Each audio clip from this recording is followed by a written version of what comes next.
Assalamualaikum warahmatullahi wabarakatuh. Waalaikumsalam warahmatullahi wabarakatuh. Maghfiratuh wa ridwanuh.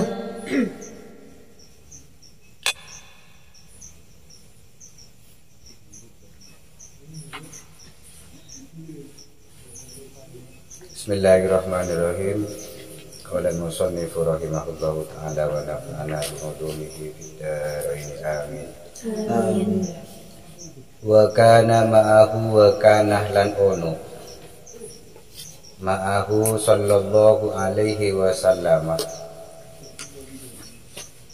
iku sak mertani Nabi sallallahu alaihi wasallam ashabuhu opo piro-piro sahabati Nabi radhiyallahu anhu mugi-mugi ridho Allahu sapa Allah anhum sangking ashab.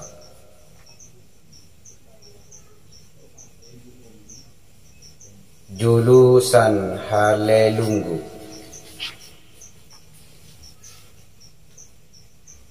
fakolah moko dawu Abu Bakrin sopo sahabat Abu Bakar Abu Bakrin Siddiq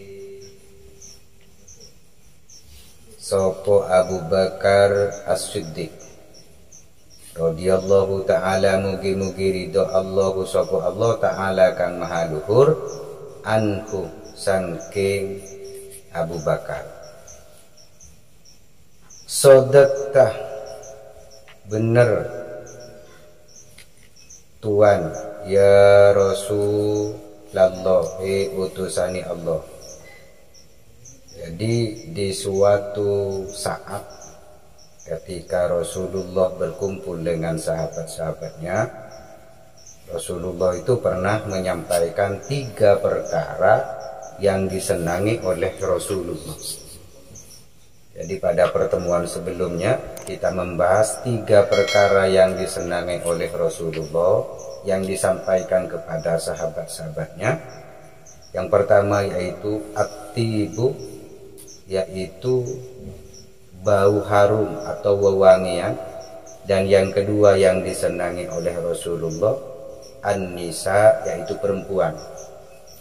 Kemudian yang ketiga yang disenangi oleh Rasulullah qurratu aini fis sholah, ketenangan ketika berada di dalam sholat. Ini adalah 3 perkara yang disenangi Rasulullah ketika ngobrol cangkruan bersama dengan para sahabat-sahabat yang lain. Kemudian ketika selesai menyampaikan 3 perkara yang disenangi oleh Rasulullah, maka sahabat Abu Bakar itu berkata, Sodaqta ya Rasulullah, benar engkau wahai Rasulullah. Kemudian Abu Bakar melanjutkan wa hubbiba ilayya minad dunya, wa hubbiba lan den demenaken ilayya maring ingsun minad dunya saking dunya, ay mimma kana bainas samawati wal ardi, ay tegesi mimma saking barang kana ono apa ma bainas samawati wal ardi, antarani langit, wal ardi antarani piro-piro langit, wal ardi lan salasun opo telu.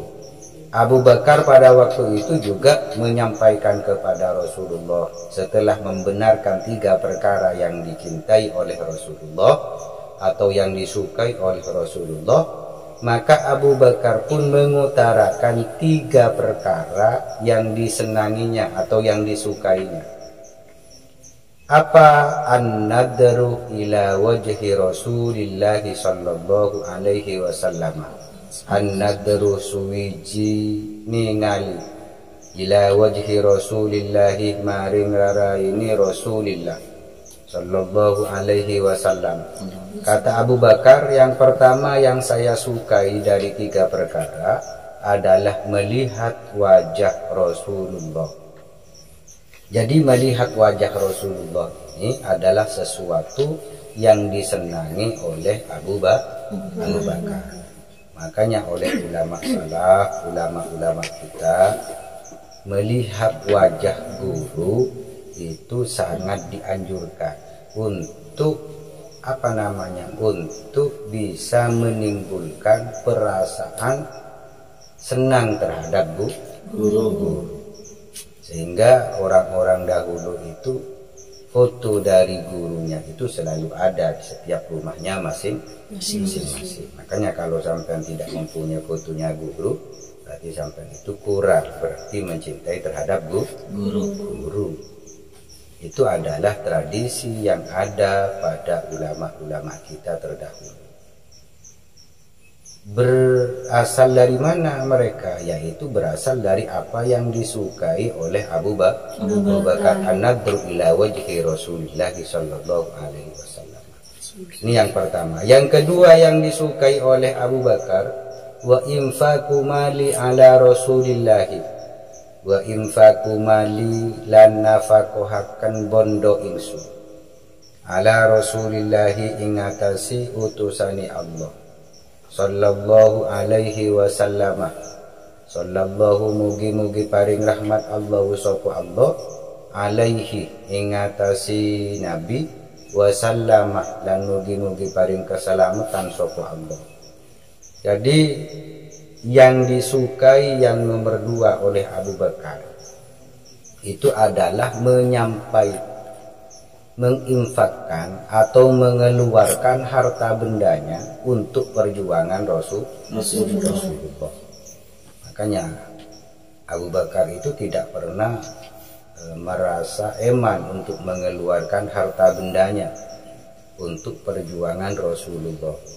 Bahkan Abu Bakar itu banyak memerdekakan budak sebagai bentuk perjuangannya, menafkahkan harta bendanya untuk kepentingan Rasulullah dan untuk kepentingan Islam. Yang ketiga, wa antakuna ibnati tahta Rasulillah sallallahu alaihi wasallam. Wa antakuna lan arpinto ono ibnati sopo anak wadon ingsun tahta Rasulillahi iku ingisori Rasulullah sallallahu alaihi wasallam. Sallallahu mugi-mugi paring rahmat Allah sapa Allah alaihi ingatasi Kanjeng Nabi wasallamah lan mugi-mugi paring keselamatan sapa Allah. Yang ketiga yang disukai oleh Abu Bakar itu anak perempuannya menjadi istri Rasulullah. Makanya orang-orang terdahulu nggak heran ketika anaknya disukai oleh gurunya itu langsung diberikan. Kenapa? Ya karena memang itu yang dilakukan oleh Rasulullah. Sangat bangga orang terdahulu ketika ada anaknya disukai oleh masyaihnya, disukai oleh para kiainya. Makanya Abu Bakar ini sangat senang. Kenapa? Karena Siti Aisyah itu menjadi istri Rasulullah. Faqala Umar radhiyallahu ta'ala anhu. Faqala muko dawuh Umar sopo Sayyidina Umar radhiyallahu anhu mugi-mugi ridho Allah sopo Allah anhu sangking Sayyidina Umar. Jadi pada waktu itu formasi sahabat yang ngumpul itu lengkap. Jadi ada Rasulullah bersama Abu Bakar, Umar, Utsman, Ali. Jadi jagongan. Jadi ketika Rasulullah menyampaikan 3 perkara yang disukainya, maka kemudian Abu Bakar menimpalinya dengan menyampaikan 3 perkara yang disukai oleh Abu Bakar. Kemudian ketika Abu Bakar itu selesai, itu makanya Sayyidina Umar juga menyampaikan 3 perkara yang disukainya. Lah para sahabat ini dalam berdialog ini selalu mengutamakan yang lebih tua dahulu untuk menimpali sebuah persoalan. Baru kemudian sahabat berikutnya, sehingga nanti yang terakhir itu Sayyidina Ali karramallahu wajhah. Itu adalah tata krama para sahabat dulu ketika menyampaikan sebuah pendapat atau ketika bermusyawarah. Apa 3 perkara yang disukai oleh Sayyidina Umar? wa hubbiba ilayya minad dunya thalathun wa hubbiba lan den demenaken ilayya maring ingsun minad dunya saking dunyo thalathun opo telu. Jadi katanya Sayyidina Umar, kamu benar wahai Abu Bakar, tapi saya mempunyai pendapat lain. Saya menyenangi 3 perkara juga dari urusan dunia. Ini katanya Sayyidina Umar. Apa saja yang disukai oleh Sayyidina Umar? Yang pertama adalah al-amru bil ma'rufi. Al-amru, merintah, bil ma'rufi kalawan ma'ruf, wan nahyu lan nyegah anil mungkari saking perkara mungkar. Jadi katanya Abu Bakar, saya itu yang pertama menyenangi amar ma'ruf, memerintah terhadap kebaikan, wan nahyu anil mungkar, dan mencegah perkara mungkar. Jadi sahabat Umar ini memang suka memerintah terhadap kebaikan dan melarang perkara mungkar. Jadi ketika ada sesuatu yang tidak baik di depan Sayyidina Umar, maka Sayyidina Umar itu langsung mencegah supaya ketidakbaikan tadi atau perkara mungkar tadi itu tidak terjadi. Ini yang memang disukai oleh Sayyidina Umar. Jadi memerintah terhadap kebaikan, menyuruh orang untuk berbuat baik, dan mencegah orang untuk berbuat mungkar atau berbuat maksiat. Yang kedua,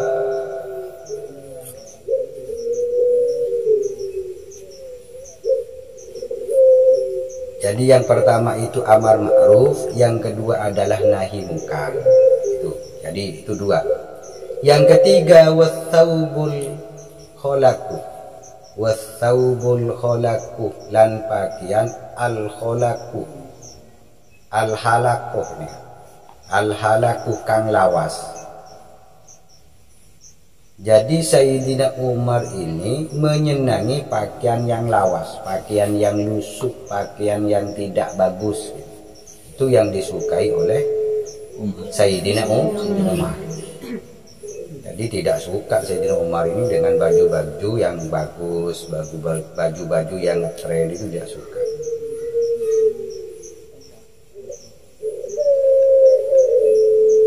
Ail bali tegesi kang lawas. Ruwiya dan riwayatakan annahu sak temani kalakuan kana ono fi jubbatihi ing dalem jubai Sayyidina Umar arba'ah asyarotah, arba'ah opo papat ulas ruk'atan apani tambelan. Jadi diriwayatkan bahwa jubahnya Sayyidina Umar itu sampai ditambal atau dijahit 14 tambalan atau 14 jahitan. Bukannya Sayyidina Umar tidak mampu untuk membeli atau tidak mampu untuk untuk mendapatkan itu semua, untuk mendapatkan yang lebih baik. Tapi Sayyidina Umar ini memang suka terhadap pakaian-pakaian yang tidak bagus. Kenapa? Karena orang yang menggunakan pakaian-pakaian yang baik ini bisa menyebabkan hati orang tersebut menjadi cepat berubah sombong karena merasa bajunya lebih baik dari orang yang lain. Jadi jadi Sayyidina Umar seperti itu menjaga hati supaya tidak merasa dirinya lebih baik dari orang lain. Jadi merasa dirinya itu supaya sama dengan yang lain, sama dengan orang yang tidak punya. Karena pada waktu itu seorang khalifah itu mendapat bagian ketika berperang. Jadi bukannya tidak mampu, tapi oleh Sayyidina Umar harta yang didapat itu dikasih ke Baitul Mal untuk diolah, kemudian dibagikan ke fakir miskin. Ya berbeda dengan kita memakai baju yang bertambal, kita kadang merasa mahal. Padahal itu adalah supaya bisa menjaga hati. Ketika memakai baju yang tidak baik, kita tidak akan pernah merasa sombong. Kalau memakai baju yang baik, Jadi ketika berjalan itu sudah beda. Jadi merasa bajunya paling bagus, merasa paling tinggi derajatnya. Jadi orang yang semacam itu karena bajunya itu bagus. Apalagi yang sekarang, zaman sekarang, bajunya dipamerin di sosmed, itu tidak baik. Jadi boleh sampean memakai baju yang baik, tapi sampean harus kuat menjaga hati. Jangan pernah merasa lebih baik, lebih bagus, dan lebih daripada orang lain.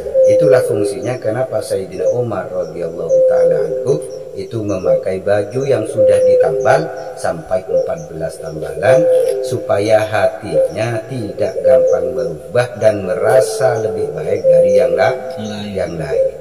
Faqala Utsman radhiyallahu taala anhu,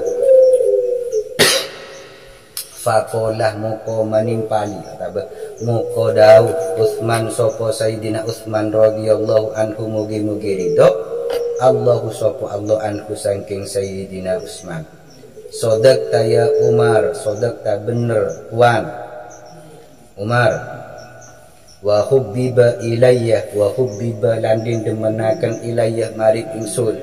Jadi katanya Sayyidina Utsman, jadi Sayyidina Utsman itu tidak mau kalah. Sayyidina Utsman itu tidak mau kalah sampai-sampai dia berkata, saya juga mencintai 3 perkara wahai Sayyidina Umar, tapi berbeda dengan yang engkau sampaikan, katanya Sayyidina Utsman. Jadi Sayyidina Utsman, apa yang dicintai oleh Sayyidina Utsman? 3 perkara yang dicintai oleh Sayyidina Utsman. Sayyidina Utsman kemudian menyampaikan 3 perkara yang dicintainya. Yang pertama adalah isba'ul ji'ani, isba'ul ji'ani, opo ngenyangaken wong kang lapar.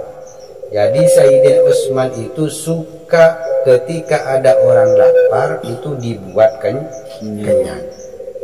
Karena sampai itu kalau melihat ada orang lapar kemudian oleh sampean dibuat kenyang, atau orang tidak punya sampean beri, maka yang semacam itu sama dengan tirakatnya Sayyidina Utsman. Yang kedua, wa kiswatul uryani, lan awih pakaian wong kang telanjang, memberikan pakaian orang yang tidak berpakaian. Artinya orang tidak mampu membeli pakaian kemudian diberi pakaian. Artinya menutupi orang yang tidak mempunyai pakaian. Lah orang yang semacam ini banyak pengertiannya secara lafzi. Itu maknanya wa kiswatul uryan ini memang memberikan pakaian kepada orang yang telanjang. Tapi pengertian para ulama ada yang mengartikan menutup aib orang lain, tidak membicarakannya adalah termasuk wa kiswatul uryan, termasuk ini. Jadi ketika ada orang yang mempunyai aib, mempunyai rasa malu, kemudian oleh sampean ditutupi, maka orang-orang yang semacam ini sama dengan tirakannya Sayyidina Utsman. Bukan malah kita membicarakan aib orang lain, tapi menutupinya. Jadi banyak cerita orang yang menutupi aib orang lain ini bisa menjadi orang hebat. Bahkan ada gara-gara kentut itu seseorang bisa menjadi wali. Jadi ada perempuan yang jual ada orang yang jual warung, ada orang yang jaga warung, dia orangnya sudah agak tua. Jadi kemudian dia ada pembeli. Jadi pembeli ketika nyampe di depan tokonya itu kan tutup. Jadi malunya itu setengah mati. Umpamanya sampean mau membeli sesuatu di toko, kemudian sampean kentut kedengaran sama tukang tokonya, pasti malu. Jadi mukanya merah saking dari malunya. Akhirnya tukang tokonya itu sadar, oh orang ini kentut dan merasa malu. karena saya mendengarkan kentutnya. Akhirnya bagaimana cara membuat orang tadi yang membeli itu tidak malu. Akhirnya ketika, Pak, saya mau beli bawangnya, umpamanya bawang. Pak, saya mau beli bawangnya. Apa? Mau beli telur, mau beli bawang, mau beli mie. Nah, jadi seakan-akan dia tidak mendengar. Jadi ngomong bawang, ngomong mau beli apa tadi? Mau beli bawang, telur. Mau beli telur. Jadi umpamanya ada orang mau beli telur. Mau beli telur apa? Mau beli bawang.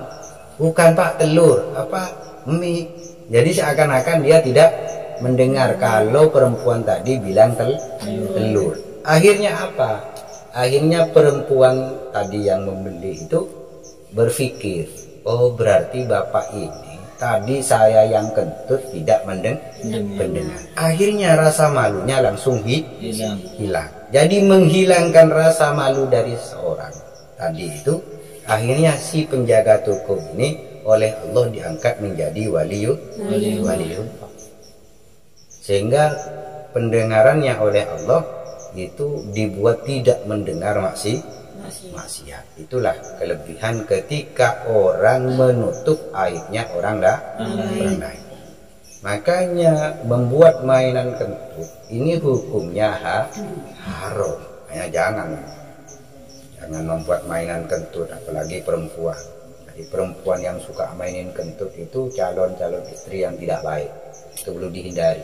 Kebiasaan yang seperti itu tidak baik, bahkan haram mempermainkan kentut.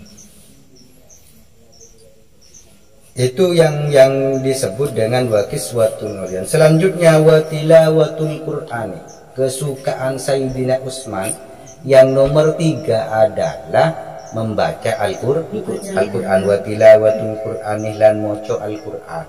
Jadi Sayyidina Utsman ini memang gemar membaca Al-Qur'an. Jadi memang gemar membaca Al-Qur'an.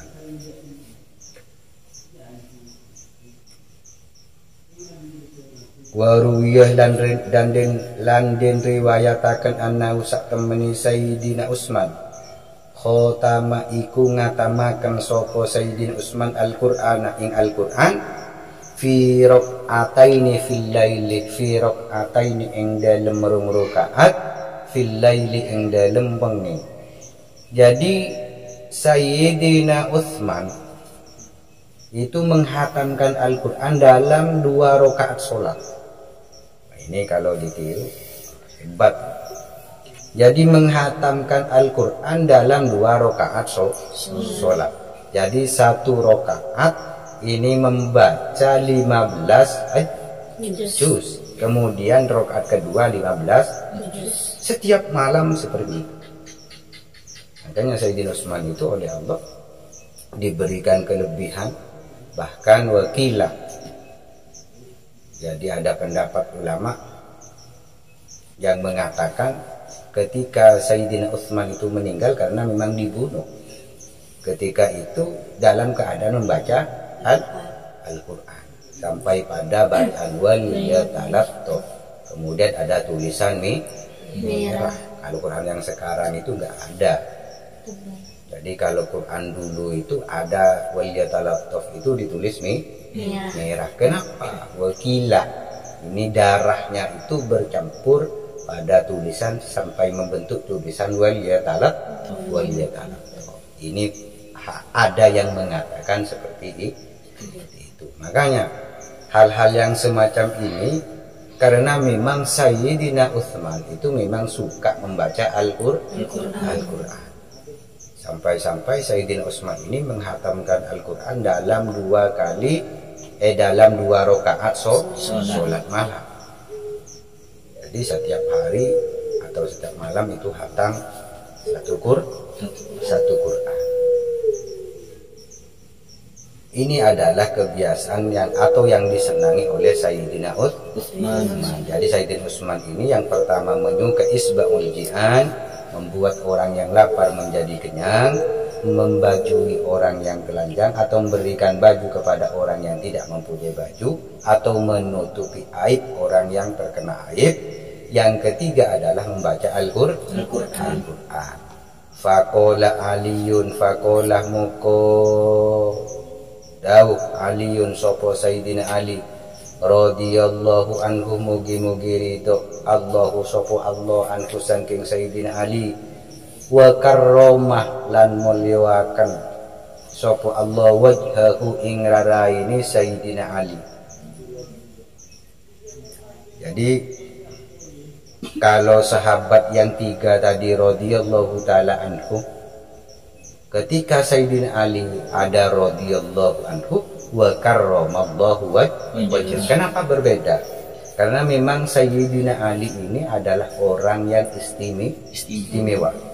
Dia satu-satunya sahabat Rasulullah yang tidak pernah menyembah berhala. Artinya sahabat yang memang masanya itu semasa dengan Rasulullah atau sepantaran Rasulullah.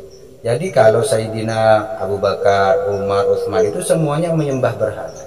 Sayyidina Ali mulai dari kecil itu tidak pernah menyembah berhala, tidak mau. Makanya ada wa karramallahu wajhah, sehingga Allah itu memuliakan wajah Sayyidina Ali untuk tunduk dan menyembah kepada berhala. Makanya ada karramallahu wajhah. Sodaqta ya Utsman, sodaqta wis bener tuan Utsman. Wa hubbiba ilayya wa hubbiba lan demenaken ilayya maring ingsun minat dunya saking dunyo salasun opo telu. Jadi katanya Sayyidina Ali, wahai sahabat Utsman, saya pun juga mempunyai 3 kesenangan dari urusan dunia. Apa yang pertama? Al-khidmatu lidh-dhaifi, suwiji ngaladini lidh-dhaifi maring tamu. Jadi Sayyidina Sayyidina Ali ini paling senang menyenangkan tamu atau menghormati tamu. Wasaumu fis saifi, wasaumu lan puasa fis saifi ing dalam waktu panas. Jadi Sayyidina Ali ini paling senang berpuasa di musim kemarau atau di musim panas. Ai fi waqtis siddatil harri, tegesi ing dalam waktu bangeti panas. Jadi Sayyidina Ali itu senang berpuasa pada musim panas. Kenapa? Karena semakin berat orang melakukan ibadah, semakin besar pahalanya. Jadi Sayyidina Ali itu beranggapan ketika panas maka pahala daripada berpuasanya semakin berlipat-lipat. Karena orang senang makan, maka Sayyidina Ali berpuasa. Ini yang ketiga yang disenangi, yang kedua yang disenangi oleh Sayyidina Ali. Yang ketiga wad-darbu ailil a'da'i, wad-darbu tegesi nyerang, ailil a'da'i tegesi maring musuh, bisayfi kalawan pedang. Kemudian yang ketiga yang disenangi oleh Sayyidina Ali, menyerang, memukul atau membunuh musuh-musuh agama Islam. Itulah 3 perkara yang disenangi oleh Rasulullah, yang disenangi oleh sahabat Abu Bakar, Umar, Utsman dan Sayyidina Ali.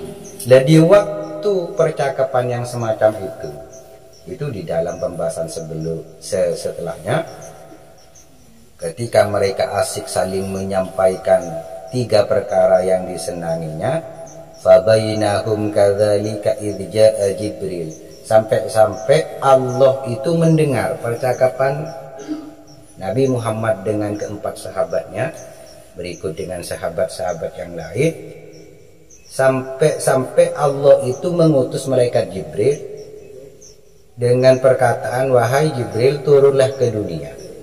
Andai kata kamu menjadi manusia, apa yang kamu sukai? 3 perkara apa yang akan kamu sukai? Coba kamu turun datangi Sayyidina Muhammad, datangi Muhammad dengan sahabat-sahabatnya, dan biarkan mereka bertanya kepadamu sebagaimana kamu atau andai kata kamu hidup di dunia. Maka malaikat Jibril nanti turun dan ditanyakan oleh Rasulullah 3 perkara apa yang disukai oleh malaikat Jibril. Sampai nanti Allah juga patungan di sana. Sampai Allah Ta'ala itu mengatakan 3 perkara yang disukainya. Ini akan saya sampaikan pada pembahasan berikutnya. Sampai di sini dulu. Fabainahum kadzalika idz jaa Jibril alaihissalam lin Nabi sallallahu alaihi wasallam wallahu a'lam bissawab. Bismillahirrahmanirrahim. Rabbana anfa'na bima 'allamtana rabbi 'allimna alladhi yanfa'una rabbi faqihna wa faqihna wa qarabati lana fi dinina subhana rabbika rabbil izzati amma yasifun wa salamun 'alal mursalin walhamdulillahi rabbil alamin. Wassalamualaikum warahmatullahi wabarakatuh. Waalaikumsalam warahmatullahi wabarakatuh. Wa maghfiratuhu wa ridwanuhu.